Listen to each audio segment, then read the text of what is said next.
ઓ બાપા, હું ખરેખર અમુક જોક્સ કહું ને પેલા હું અંદર સાંભળી લઉં, મને મજા આવે ને પછી તમને દઉં, એટલે સાખી સાખીને બોર દઉં.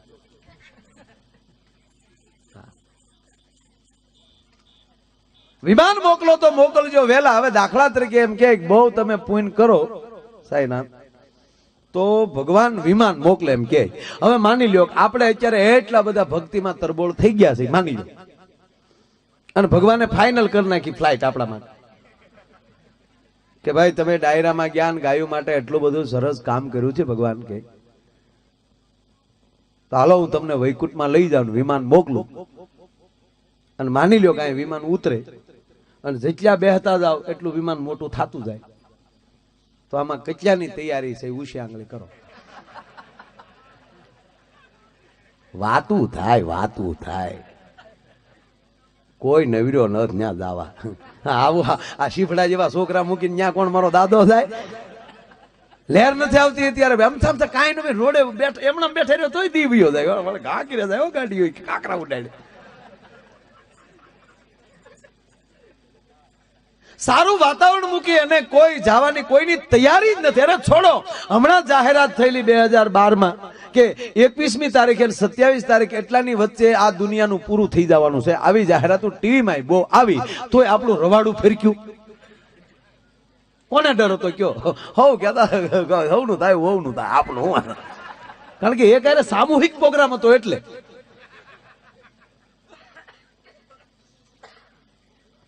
હવે હકીકતમાં તો હું હતું એ ન્યા તમને કહું, માયા સંસ્કાર કેલેન્ડર નામ હતું. માયા સંસ્કાર કેલેન્ડર, એ કેલેન્ડરનું નામ હતું માયા સંસ્કાર.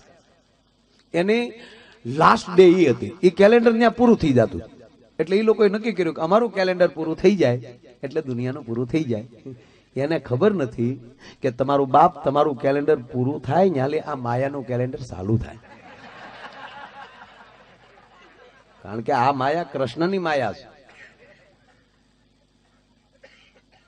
ભારતની માયા જુદી છે. માયા કહેતા પ્રેમ, માયા કહેતા રૂપિયો, માયા કહેતા લોભ.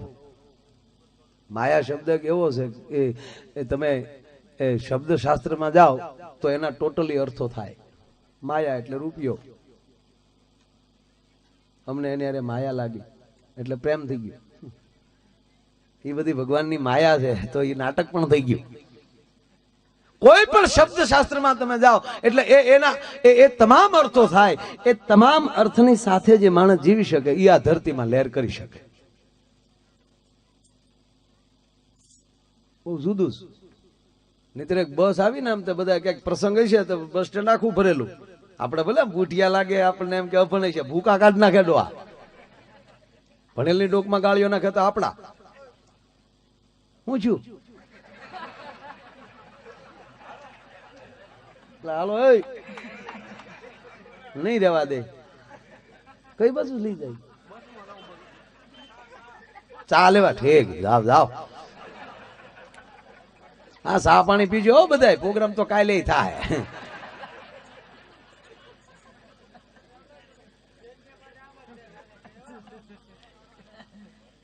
થોડુંક સેટ કરજો માઇક છે.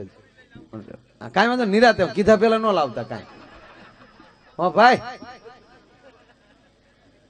કેટલા કીધા ગ્રાસ. એક જણાની પત્નીને કીધું કે આજે હું ક્યું પેન્ટ પહેરું. એની પત્નીને કીધું, કીધા ગરા બહુ હોય અમુક. કે કેને લાલ ગાજો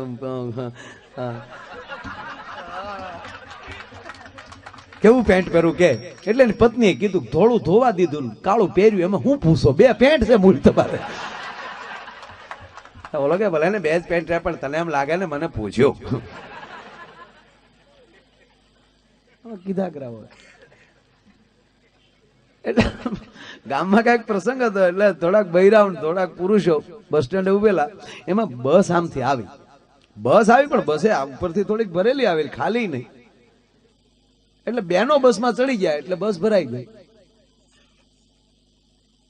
એટલે કંડક્ટરે પુરુષનો ભાભલાવનો વારો આવ્યો, આપણા બાપાઓનો.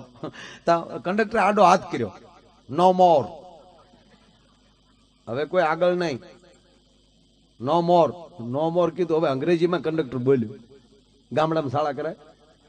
એક બાપા કે ઢેલ્યું છોડી ગયું ને મોરના વાર આવ્યા હતા કે નો મોર લે તો હું અમને મોરલા સમજશો એમ કરીને કંડક્ટર ને માલ લીધો.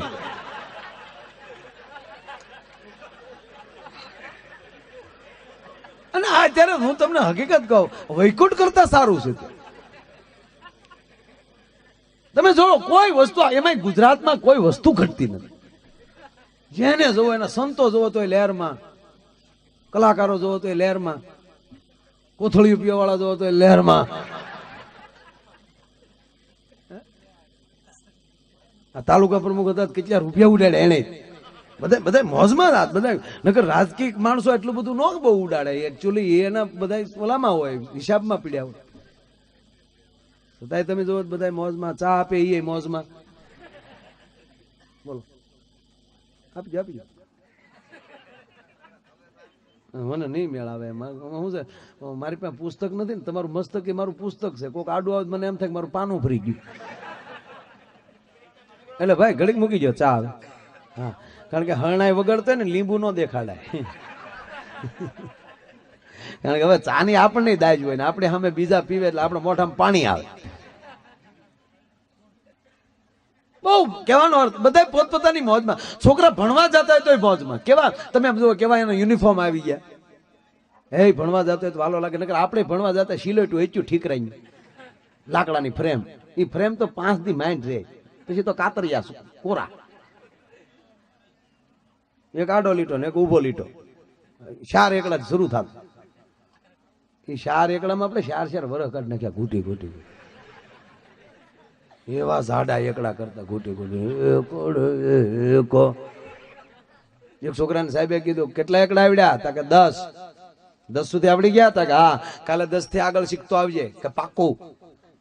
છોકરો બીજે દી આવ્યો એટલે કીધું 10 થી આગળ શીખ્યો? તા કે હા. તા બોલ. તા છોકરો કે એકડે 1, બગડે 2, તગડે 3, સગડે 4, પાંસડે 5, સગડે 6, સાતડે 7, આઠડે 8, 9 વડે 9, એકડે મીંડે 10. ગુલ્લો રાણીને બાદશાહ. ત્યારે ખબર પડી કે આ છોકરાનો બાપ રમીનો બાદશાહ હતો. તમારા ઘરમાં જે સંસ્કાર હશે એ સંતાનોમાં ઉતરશે. મેં જયારે એ પેલો રાઉન્ડ મૂક્યો ત્યારે કીધું કે સ્ત્રી છે શક્તિ છે. કોઈ પણ પુરુષની પ્રગતિ હોય એની પાછળ એની એ સ્ત્રી એ શક્તિનો હાથ હોય. 21 વાર હોસ્પિટલના ડોક્ટરો બધા કે બહુ કહેવાય ભાઈ 21 વાર બ્લડ આપ્યાનું સન્માન કરો. એટલે મોટા ડોક્ટર હતા એને કીધું કે એનું સન્માન રહેવા ગયો. કેમ? કે એની પત્નીનું સન્માન કરો. કે એની પત્નીનું સન્માન શું કામ કરવું જોઈએ? એને ક્યાં દીધું? તા કે ભલે એને દીધું નહીં પણ એને પીધું નહીં ત્યારે એને દીધું ને.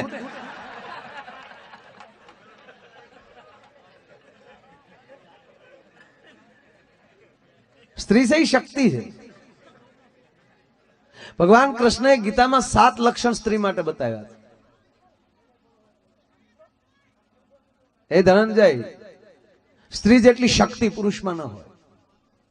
પુરુષની શક્તિ જયારે વિરામ પામે અને ત્યારે ખોરડાની સ્ત્રીની શક્તિ ચાલુ થતી હોય. દેવાયત બોદર ચિઠ્ઠી લખી શકે પણ અમલ કરવા માટે તો આ દેશની સ્ત્રીની જ શક્તિ જોવે સાહેબ. પુરુષ તો હરેરી જાય. દેવાયત બોદર ચિઠ્ઠી લખી શકે